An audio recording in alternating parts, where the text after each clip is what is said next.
Hi there, future virtual executive assistants, and welcome to Module 2 of How to be a Virtual Executive Assistant. In this module, we're going to discuss the skills that you need as a virtual executive assistant. This will be a lot of skills, so bear with me. The first skill, and it's a very important skill that you need to learn, is inbox management. Ano ba yung inbox management? It basically means that you need to manage your client's email. It can be multiple emails. You have your client's personal email, and then your client's professional email, and then maybe another company email that they assign to you. But it really depends on what your client wants you to do. So sa inbox management, ano ba yung madalas na ginagawa natin? Ang pinaka-importante sa lahat with inbox management is you have to do your daily inbox sweep. Ano ba ibig sabihin ng inbox sweep? You're going to open your client's email. You're going to look at what are the unread emails. You're going to move them to different folders that you created within your client's inbox. And then after your inbox sweep is the next step. You should reach what we call inbox zero for your client. And what is inbox zero? Does it mean that dapat lahat ng nasa inbox niya is unread? No, definitely that's a big no. Inbox zero means that your client should only see unread messages that needs their attention. Okay? So, paano mo gagawin yon? Siyempre, babasahin mo lahat ng inbox, lahat ng mga unread emails niya. Makikita mo kung alin doon yung kailangan ng attention niya. If you know that this one, my client needs to read this and reply to it, you're going to click the mark as unread feature, whether you're using your Gmail or Outlook or Superhuman. You're going to click unread. And then once your client wakes up in the morning and it's time for them to check their email, makikita lang nila kung ano yung dapat nilang makita. And then the rest of the email that they don't need attention, nakalagay na yan sa mga folders. Okay? So that's what we call inbox sweep and inbox zero. You have to do that every day first thing in the morning. Next thing that we do on inbox management is we create email drafts. When we do email draft, it means that we are writing and pretending to be our client. So we are creating replies already to specific emails that needs their response. Now, creating email drafts, it's actually a quite a long process for you to be able to master because you need to review how your client replies to emails. You need to recognize kung ano ba yung mga usual words na ginagamit niya. So, hindi mo makokompleto or mapo-perfect yung email drafts in the first few months with your client. Kailangan meron pang approval ni client, i-review pa ni client. Kung okay na, let's say after 6 months na perfect mo na yung creating of email drafts, you can start sending it already on behalf of your client. Ikaw na mismo yung magsisend, no need for them to review, yung mga ganon. So that's one thing that you are also going to do in inbox management. Another, like what I said, you are going to also reply on behalf of your client. And the next thing, or what's very important as a virtual executive assistant, kapag may access ka sa email ng client mo, it is a great resource of tasks that you can delegate for yourself. So makikita mo na, let's say, may makausap yung client mo, nagpaplano sila ng trip or nagpaplano sila ng team building, pwede mo nang kunin yung task na yun, sabi mo, hey, I saw you're planning a team building. Here are the things that I can recommend, locations I can recommend, activities you can do, etc., etc. So, doon ka makakakuha or sa inbox ng client mo, makakakuha ka ng tasks na i-assign mo sa sarili mo so that your client can focus on other more important tasks that he needs to do for the day. And lastly, on inbox management, you have to learn how to use the different features of Gmail, Outlook, and Superhuman. Now, Superhuman is something na in advance. Outlook, siguro a few of the clients that you might get will be using Outlook, but mainly talaga ang pinaka-importante is yung Gmail. So you have to learn how to use those features. So that's for our inbox management. The next skill you need to learn is calendar management. Now, this is very important. halos lahat ng clients natin will be using Google Calendar. So, easy na lang yun. There are a lot of free content on YouTube that you can check out teaching you the features of calendar or Google Calendar. But as a VEA, ano bang ginagawa mo sa calendar management? First is you create meetings or meeting events for your client. So, kailangan alam mo kung paano gumawa ng meeting. And what's very important is you have to learn how to change your client's time zone. Remember, in the US, there are 4 time zones. Sa US pa lang yun ha, 4 ang time zone nila. You have Eastern, Central, Mountain, and Pacific. So, depende kung nasang parte ng US yung kausap ng client mo, you have to adjust to their time zone, especially kapag meeting yan. You have to be very, very careful sa time zone kapag you're doing calendar management and creating an event. Because kapag nagkamali ka sa time zone, pwedeng ma-miss ng client mo yung meeting. Okay? Pwedeng ma-miss nung ka-meeting ng client mo yung meeting kasi mali yung calendar, yung time zone ng calendar mo. And sometimes yung mga ka-meeting nila is investors.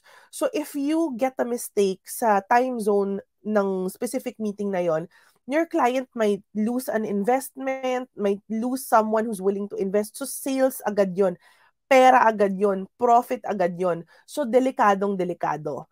Ako, I have been working as a virtual executive assistant for a little more than a year already. And whenever I create meeting events for my client na alam kong magkaiba ang time zone, it usually takes me 15 to 20 minutes before I send out the email invite. Kasi I really triple check the time zone kasi talagang delikado pag nagkamali. Okay lang naman magkamali kasi pwede mo rin naman baguhin, di ba? But the thing is, syempre nakakahiya, especially if this is a big investor. Nakakahiya na you're using your client's calendar, you're sending out the invite as your client. So kapag nagkamali ka, tapos tinama mo, makikita ng ka-meeting ng client mo yon. So, nakakahiya kasi, ay, bakit nagkakamali yung ka-meeting ko? Nawawala ng credibility ngayon yung client mo. So, you have to be very, very careful before you send out any invites na using your client's calendar. Kailangan mong alagaan yung credibility. Like what I said, you have to take care of your client's credibility. So, that's what's very important sa calendar management. Other things that you are going to input in your client's calendar is yung flight details, restaurants, if they have doctor's appointments, gym appointments, birthdays, celebration, all of those things you have to input in your client's calendar.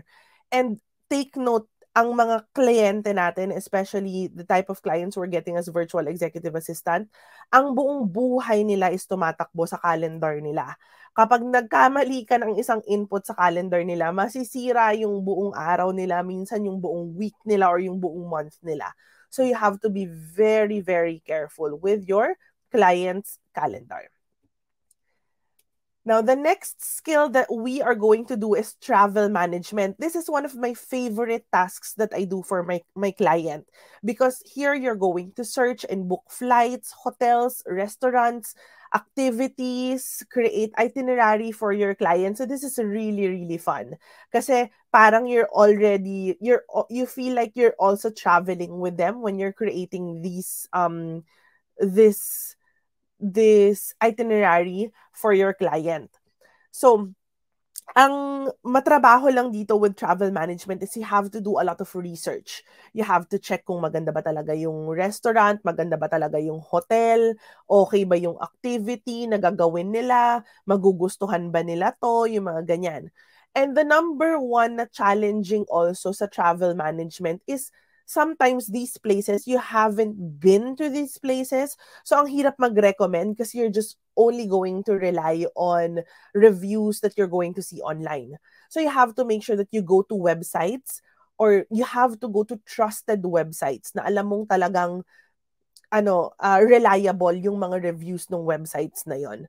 So, make sure that i-improve mo yung research skills mo when you're doing travel management. The other thing or the last part naman that we do with travel management na yun medyo meticuloso ka dapat is when you have to complete travel requirements or documents. Especially we're still in the middle of the pandemic, may mga travel restrictions pa din and it differs from country to country. So you have to make sure na tama lahat ng documents na dadali ng client mo. You have to make sure na hindi pa mag-expire yung passport. You have to find out kung itong pupuntahan ba niyang bansa, kailangan ba niya ng visa. What type of visa? Mga ganyan. May iba't ibang klaseng documents that you have to prepare when your client will go to specific country. But the nice thing with the US kasi, US has one of the most powerful passports in the world. What does it mean? If you have a powerful passport, it means na lahat, it means na most of the countries that an American would go to will not require them to have a visa or apply for a visa. So, yun lang yung advantage natin. Advantage ng mga Americans. So, it's going to be a little bit easier for us when we are fixing their travel documents. So that's for travel management. The next skill is events management. Now, for events management, this is my expertise kasi prior to being a VEA, I am a wedding and events planner. Now, the only difference na nakikita ko when I was doing events management or when I was planning an event for my client is yung challenge niya kasi virtual. You do everything virtually. You can't go to the location, you can't be there on the event day itself. So, ang hirap magplano. But it is definitely still possible. Kasi everything naman you can actually already do online. Kaya naman bentang-benta ang mga virtual executive assistant ngayon. Now, sa events management, ang gagawin mo lang talaga is you're going to search and book vendors. Yung bulk of the task that you're going to do is search and book vendors. The next challenging part would be negotiating, of course, the rates sa mga vendors na magugustuhan ninyo ng client mo. And then after that, once you already have your vendors, you will already start creating your program and your activities for that event. As a VEA, you're either going to plan a personal or a corporate event for your client. Depende talaga yon. And halos magkapareho lang naman sila. So once you already know your flow on how to manage and plan an event, same na yan, whether it be personal or corporate. And lastly, ang pinaka-importante is maintaining a budget. Dito nagkakaroon ng diferensya ang personal at saka corporate. Pag personal kasi na event, medyo ano yan sa budget, pwedeng tumaas, very flexible siya. But when we are doing a corporate event for our client, dyan medyo talagang tight ang budget because they are really working within a budget. Hindi yan yung tipong, okay, sige, pwede na yan. Gusto ko yung supplier na yan. Okay lang kahit above budget kasi I like that. Pero pag corporate talaga, mahaba kasi ang approval or ang proseso kapag mag-over ka ng budget. Tapos kailangan papanindigan mo yon, kailangan i-explain mo bakit ka mag-over. So, kapag corporate, when we're talking about budget, it's quite tedious work. So, yun lang yung difference niya between personal and professional. So, you have to understand how, or you have to familiarize yourself how we plan events virtually as a virtual executive assistant. And the next one, I think this is the second to the last skill that you need to learn, is household management. Household management is, as it says, household. This is where you pay the bills for your client, yung electric nila, yung cable, yung mga cellphone bills nila. You can also do this for corporate, like for example, yung rent ng place, electric, yung mga bills, let's say, yung internet ng building nila. So it's just the same, whether personal or corporate, you still consider or you still call it as household management. Okay? Next thing that you're going to do for household management is you're going to look for service providers. Like for example, kailangan ng electrician, kailangan ng tubero, kailangan ng painter, ng karpentero. So you have to already have a directory of these service providers that your client already worked with before para yun at yun na lang yung tatawagan mo, hindi ka na mahihirapan to search new vendors or service providers for your client. And then other household management that you're going to do is you're going to do sometimes online shopping for your client. Bibili ka ng mga regalo for their family and friends. For the family naman, sometimes you're going to, eto hindi sometimes, for me, you always on a weekly basis, you'll do online grocery for your client. You're going to book a chef for your client. Pag may anak yung clients mo, you're going to look for nannies, mga play school, mga schools, you're going to enroll the kids to school, yung mga ganyan. You have to look for drivers for the day. Sometimes may mga clients din tayo na when they travel, they prefer to travel on a private jet, a private plane. So, kailangan maghanap ka ng mga ganon. Yun lang yung masaya doon kasi you're going to see the lives of the rich and the 1%.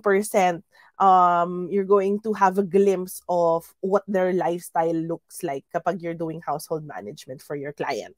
So that's for household.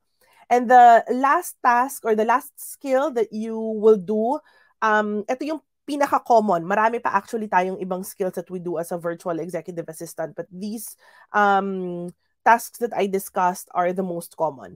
The last one is meeting management. So kadalasan ng ginagawa natin as VEAs, we attend meetings with our client and then we do the minutes of the meeting. Okay?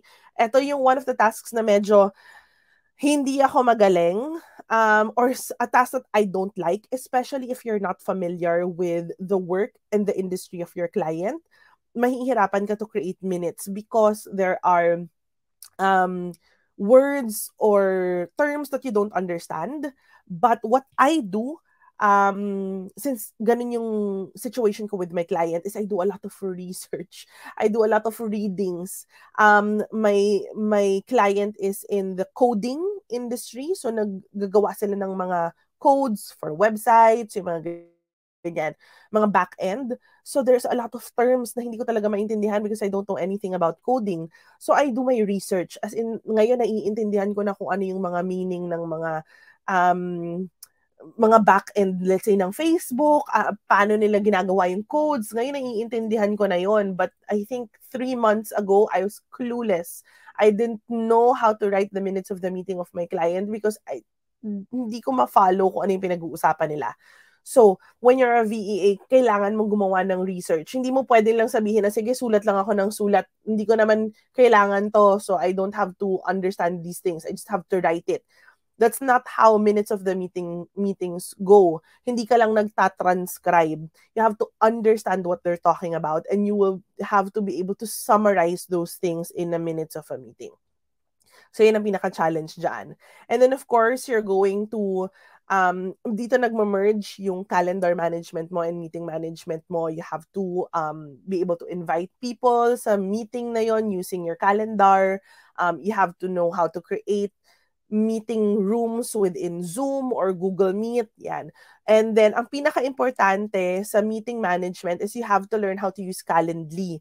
So, it's a third-party software ng pang-set ka ng meeting, ng virtual meeting, tapos i-integrate mo yun sa Google Calendar ng client mo. So, you have to learn how to use that, yung dalawang yun. You learn how to use Google Calendar and integrate Calendly with Google Calendar so it will be easier for you to manage your clients' meetings. Okay, so that's for meeting management. And I'm sorry, I forgot that we have still one more skill that you need to learn as VEAs, and that's basic social media or SMM management. Now, basic lang. When I say basic, you don't have to deep dive into social media management because this is a very hard skill to learn or to master. Trust me, I've been trying for months already kasi I'm doing social media for my clients' LinkedIn sa company page ng LinkedIn nila. So I'm trying to grow their LinkedIn profile. And it's super duper duper hard. Trust me, kudos talaga to social media managers and social media marketers. Talagang grabe, ang hirap ng maging isang social media manager or marketer. So, but as a virtual executive assistant, you need to understand the basics like creating graphics, using Canva. You have to learn how to read the analytics of Facebook page, Instagram, TikTok, LinkedIn, all of those things. You have to learn how to understand yung analytics niya or yung back-end niya. You have to know how to schedule posts, all of, talagang yung basic lang naman yung lagi kong sinasabi dito. Unless your client really tells you, hey, I want you to be a social media manager, learn everything about it, and grow my social media. Okay? So, bakit importante ang social media? Because in reality, social media is a big help for any type of business or company.